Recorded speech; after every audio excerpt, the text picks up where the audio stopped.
A reading from the Gospel according to Matthew. Beware of practicing your piety before others in order to be seen by them, for then you have no reward from your Father in heaven. So whenever you give alms, do not sound a trumpet before you, as the hypocrites do in the synagogues and in the streets, so that they may be praised by others. Truly, I tell you, they have received their reward. But when you give alms, do not let your left hand know what your right hand is doing, so that your alms may be done in secret, and your Father, who sees in secret, will reward you. And whenever you pray, do not be like the hypocrites, for they love to stand and pray in the synagogues and at the street corners, so that they may be seen by others. Truly, I tell you, they have received their reward.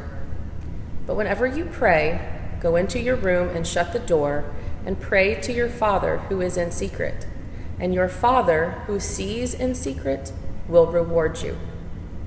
And whenever you fast, do not look dismal like the hypocrites, for they disfigure their faces so as to show others that they are fasting. Truly, I tell you, they have received their reward. But when you fast, put oil on your head and wash your face, so that your fasting may be seen not by others, but by your Father who is in secret. And your Father who sees in secret will reward you. Here ends the lesson. Your Father sees you in secret. I remember as a child, I used to love to play hide and seek. It was so much fun exploring secret places with my siblings and friends, closets, bushes, up in the attic, down in the basement. And of course, under the bed was always the last resort. In our passage today from Matthew, Jesus teaches that there is no hiding from God. God sees our outward actions and the inward motivations of our heart. Jesus wants us to give and to pray and to sacrifice. But he also cares deeply that we do them with proper motives. Are we giving so that we'll be admired? Praying so that others will think we're pious? Or sacrificing so that we may be seen to be good? Is it for the glory of God and the welfare of others that we do these things? Is it for our own ego satisfaction? These are important discipleship questions.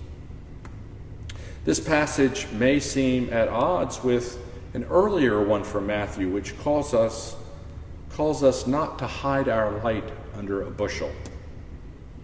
I think Jesus is telling us that whether our light shines brightly in public or by candlelight in private, it's the integrity between our actions and motivations that are so very important. I once had a professor who told me that it was the why questions that mattered the most. These WHY questions are always the most interesting, she said, and I think she has it right. 1 1,000, 2 1,000, 3 1,000. Ready or not, here he comes. No.